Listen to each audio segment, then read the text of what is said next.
Well, hey there, YouTube. We're making a video. It's been a little bit since we made a video. Months. Many months, actually. For those of you who don't know, I'm Elliot. I'm the president, CEO of Ferrum Forge. And then the guy behind the camera is Chris. What's up, everybody? It's me. What do you call yourself these days? These days, I call myself the Chief Everything Officer. The Chief Everything Officer. Because it's, yes, while I am an executive and an officer of our corporation, I am also the one that cleans the toilets. So... That's true.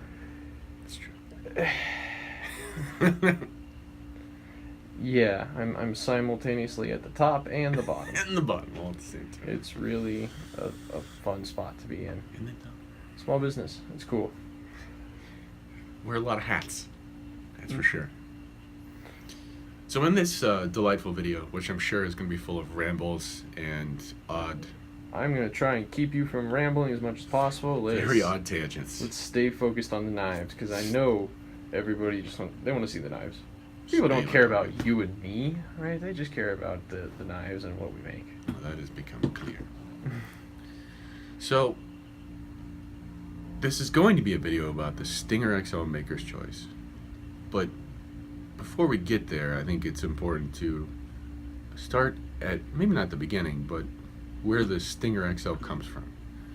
So it is a extra large version of the Stinger design. So most of you will remember in, was it 2015, 16? We did an initial, the end of initial run of 20 handmade Stingers in 2015. And then in 2016, we did a 100-piece run with SM100 blades. Because we're crazy. Insane. Bunch of madmen.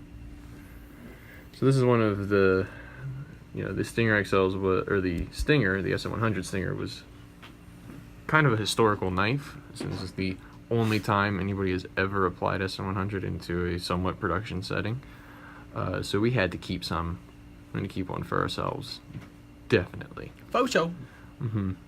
Needed it. So that's the Stinger, and then I really liked this design, and while I was drawing it for the first time, I also did various sizes of it.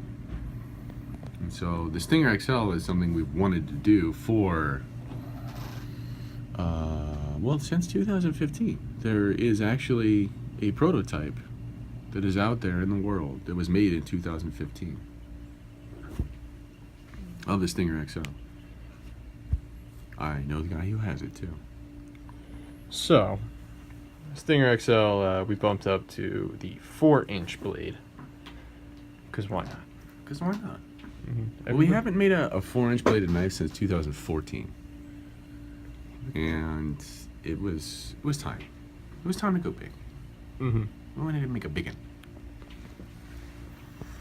So, let's remind everybody what Maker's Choice is. So Maker's Choice is this crazy shit that we do that evolved organically over the years as we were doing 200-piece runs and allowing people to pre-order them and kind of tell us what they wanted. Someone said, hey, what if I just give you some extra money and you just do whatever you want to it? It'll be the Maker's Choice. And we went, all right, cool. Okay. And they started out pretty simple, where we just were doing different anode colors and maybe doing some extra milling and try to do something that was strange and different. And then it started to grow, where more people heard about it and then wanted it. To the point where in 2015 we did a couple of runs where we were doing 20 Maker's Choice pieces. That was brutal. And then we started adding in titanium carving. And then we started adding in multiple colors and carving and milling and just doing all kinds of different stuff on one single knife. And they started to take a very long time. And so we said, all right, well, we gotta go back to less. We gotta do less. And what they've evolved into at this point is basically hand carved, distinctively colored Distinctively colored. Distinctively colored knives. Well, I like to think is they're becoming, the true functional metal art. Where yes, these things are going to be great knives and they're going to cut stuff, but we can also take the blade and the handles and make one continuous art piece out of them that you can use if you want to. Because every knife we build, we expect that people are going to use it to cut shit, because that is what a knife is for. Wait, what? Yeah. A knife is a tool to cut shit. Jeez. So let's get right into the Maker's Choice. Let's run through them. Okay. And we're going to start with this bad boy. Now, obviously, you'll notice that this has a Damasteel blade, which is a new addition for us. It has been fun to work with, to say the least. A lot of possibilities with Damasteel. So, the theme for this Maker's Choice was the alien Geiger biomechanical, Elliot's favorite thing to carve. Because these were so big, and there was so much room for carving. Huge. Right, I was like, this is it. This is where I'm going to go for it. So, this one, trying to get the lighting good in here. We don't have a pro video studio yet. Well, and like, so this one, this video will never quite show all the color and all of the depth that's in these. It never will. This is the thing we hear again and again and again from people who get their Maker's Choice and they go, oh, I watched the video. Wow, it's even better in person than it was in the video. There's so much more in here that I just couldn't see in the video. So if you get a Maker's Choice, please take as many pictures as possible. Try and capture everything. I would love to see that, because it's a struggle here in the shop. Now, granted, our really harsh, white light is not helping that much. Yeah, our shop is designed so that you can see little tiny parts. And you can see what you're doing all the time. Let's talk about this knife. Not so great for having good color contrast. So this one is just full alien. We have a copper two-tone Damascus blade. It's not made of copper. It's not made of copper. It is a copper coating. It's Damasteel. It's Damasteel. For those of you who don't know what Damasteel is, it is probably my favorite Damascus at this point, because it's actually powdered metallurgy Damascus. Made of RWL34 and another steel that is essentially 12C27. So, and while it has different constituent materials in it, it is actually one continuous piece of steel. If that makes sense to people. It is monolithic, not layers. Maybe we'll do a Damasteel video.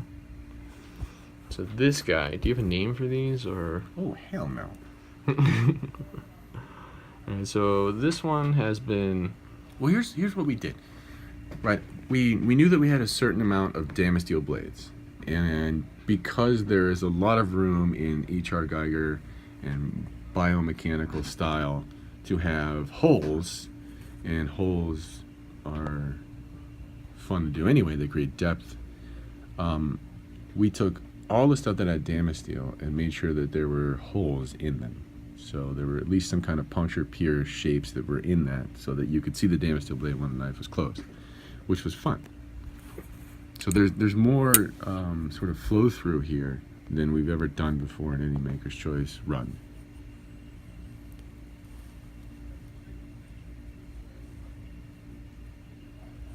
Show me the next one. Oh my gosh. Let's go with another Damasteel. The Damasteel. It's a red and black. It's Ferrum Forge colors. It's very striking. Very striking. Someone's probably going to ask, how are we creating these colors in titanium? Magic. Pure magic. Or nano-ceramic coating. Yeah, whatever.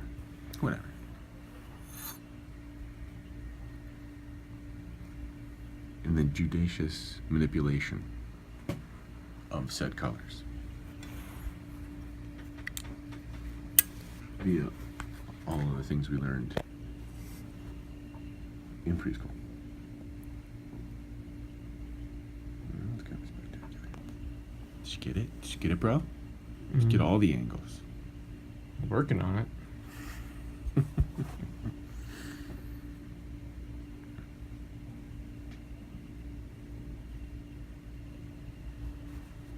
Next. Next. That's a fun one.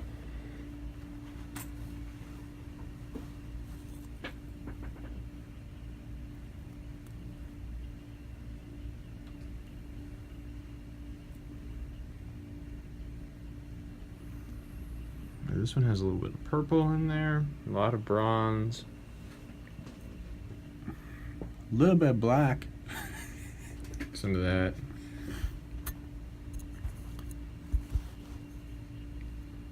So, as we are doing Maker's Choice, I do all the card work, Chris does all the coloration stuff, and as I was doing all this card work, I'm envisioning everything being black, maybe with some kind of overcolor,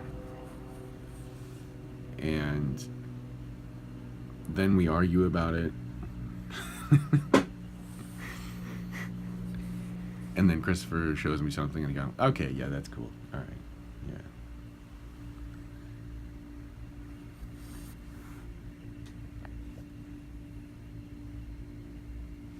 yeah. The struggle is real. Mm-hmm. This is the only one that is see-through and non-Damascene. Only one. Is that copper blade, Christopher? So this is a shiny copper coated blade, Shiny.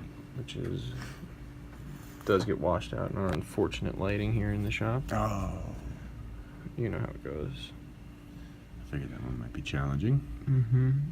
And so this one actually has a combination of you wouldn't know it by looking at this, but this is a very, very bright green that I have coated over to give it a very slimy, alien feel to it and look. One of the things that I really like about H.R. Geiger's artwork, and then things that spawned from that, because H.R. Geiger did the Alien movie, and then that became sort of a theme.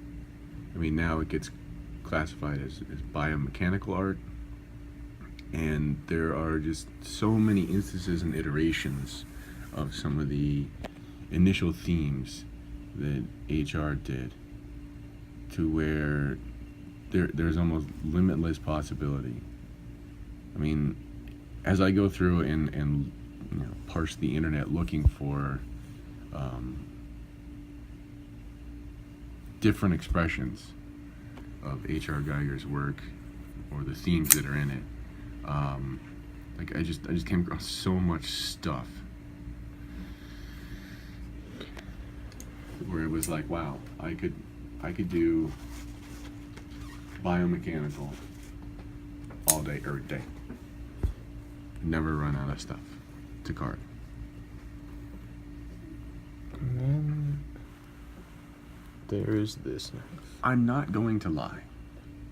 I may have designed the suspended animation scale with the thought in mind that I was going to get to carve one, and it was going to be cool. I mean, it looks good on its own. I carry one. But getting to have some fun with it. And that is the beauty of Maker's Choice. At the end of the day, it's our choice.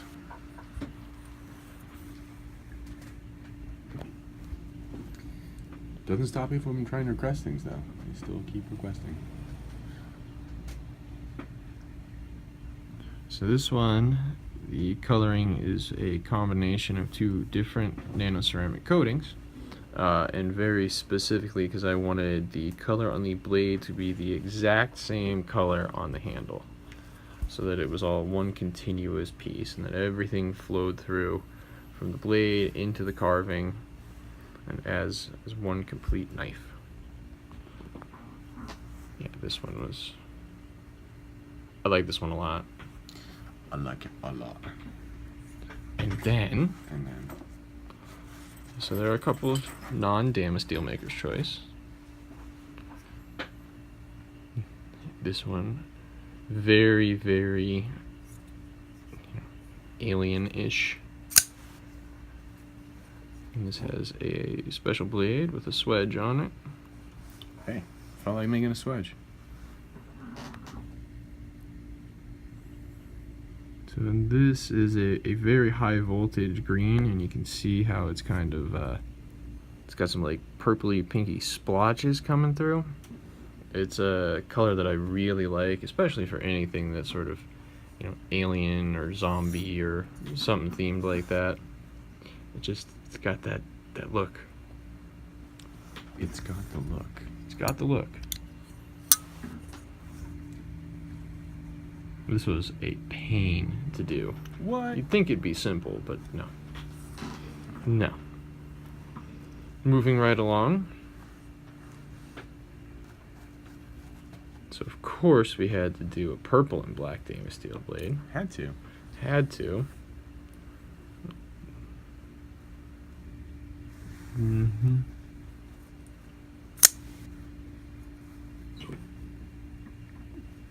Purple.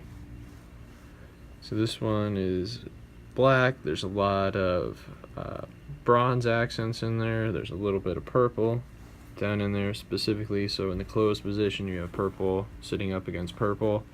I'm a sucker for green, and I always feel like if there's things that are truly alien, they got to have a little bit of bright green in them somewhere. Maybe that's just me. I don't know. Pretty sure that's just you. Well, since it's our choice, through holes.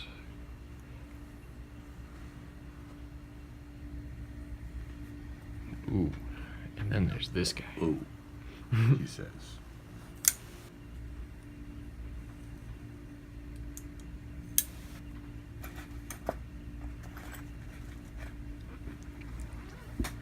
This one was a struggle to do.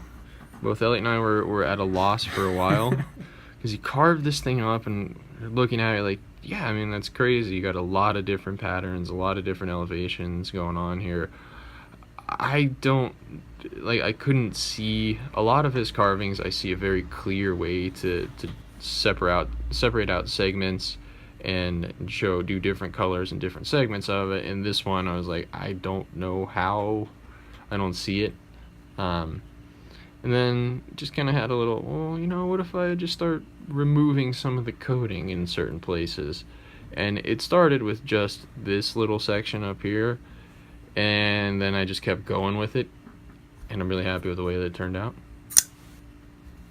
It's got a lot of depth. Got a lot of depth. It's Very important. deep. Elliot did a special carving on the jimping up here. Just a little bit. Just a little detail, Just little touch. Just a touch.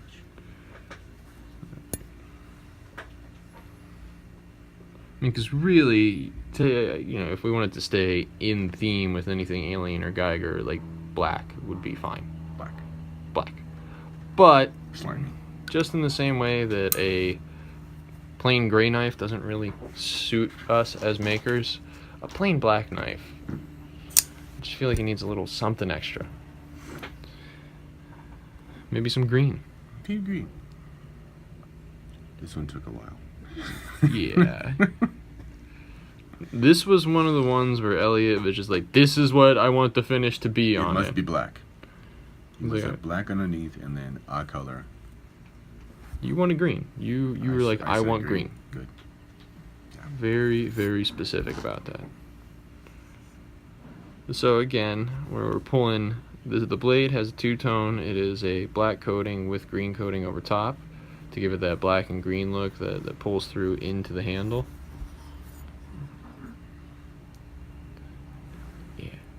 It's actually coming through a little bit.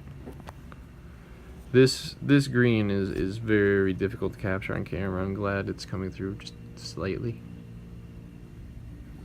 And that's a lot of detail. That's a lot of time in there with what, a 16th inch ball end mill? Uh-huh. Just creating all of those little ridges. Mm-hmm. It that scale took about a day. Yeah. Moving right along. About $40 in carbide. But who's counting? Oh, hello. So this one was very similar with, you know, when Elliot carved it and I was looking at it, I don't really know how to, I couldn't come up with a good way to differentiate everything and pull out a pattern, you know, more of an overall pattern to Elliot's details that he's carved in. Couldn't really pull it out with this one, so this one ended up being anodized green, coated over for that sort of slimy alien look, and then again selectively remove the coating in certain places, polish it up, and then put a nice bronze accents on it. Bronze. This one has a shiny blade with satin flats. Shiny blade. Shiny blade. I don't know how else to describe it.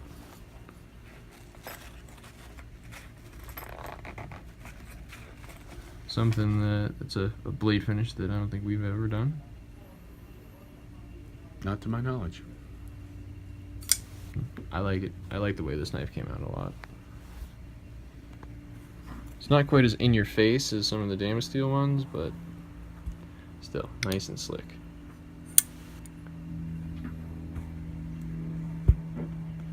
And then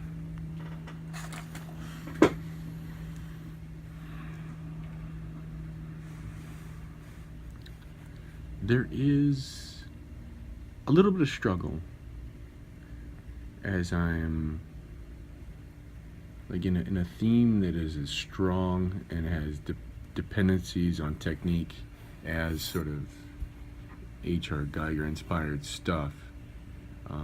There are tendencies to kind of put the same technique driven sections in the same places on a knife. And so I had to work fairly hard to not do that.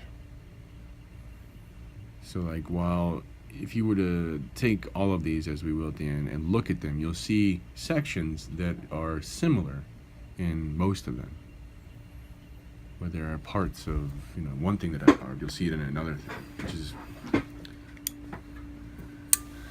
I think, one of the components of Geiger and biomechanical art that I don't think I've heard anyone talk about, but it's something because there is sort of carry through, and where you'll see a very strong theme of like sections of stuff that gets transmitted from artist to artist and medium to medium in the biomechanical style. I think that's what makes it something that is so recognizable.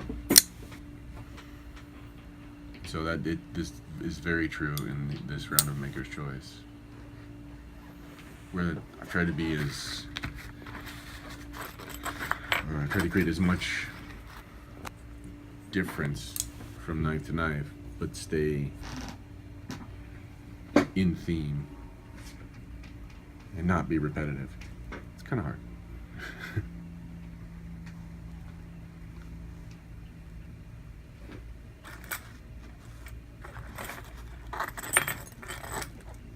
this is another suspended animation scale that Elliot decided to fully carve out. I'm not complaining. It was fun. Nice, that red blade. You got that red blade? The Darth Maul special, if you will. So supportive.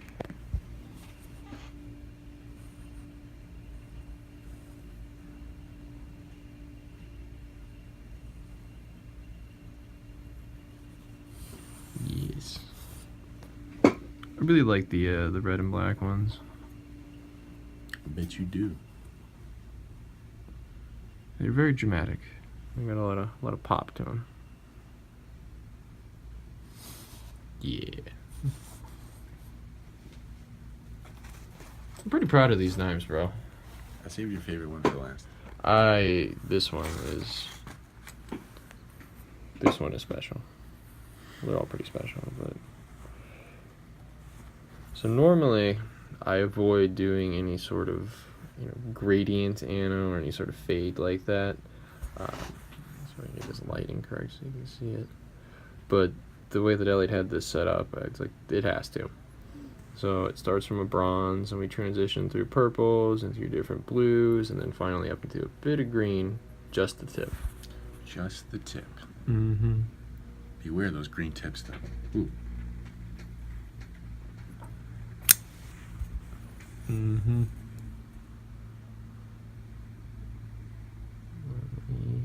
Steel. Hey, look, it's the door. Yeah, this one. I like this one a lot. Same gradient coloring on the pocket clip. Ugh, pocket clips. Pocket clips. Beautiful Damasteel blade.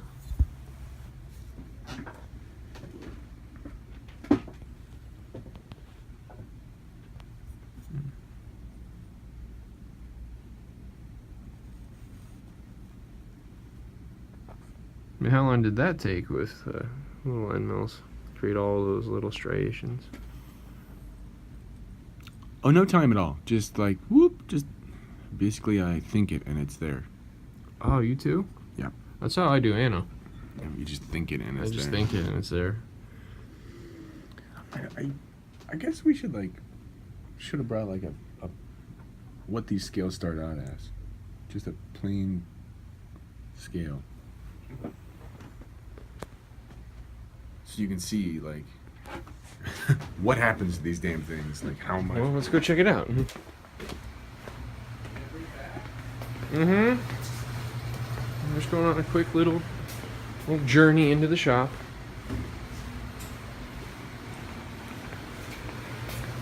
So that's what he means.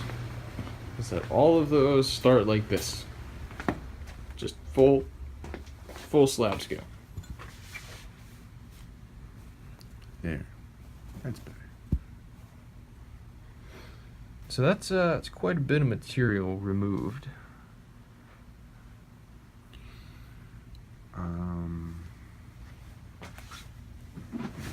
When I sweep the floor after a session of carving titanium. Yeah, when you sweep the floor. Hey, I swept the floor the other day. It was like walking on sand under my bench because it was just full of titanium flakes. I was tempted to light it on fire. No, that's a terrible idea. Don't do that. It's like fireworks. Did we get through all of them? We did it. We did it. We crushed it. All right. We didn't even go off topic much. I mean, it's 28 minutes. Well, there's a bunch of knives to show.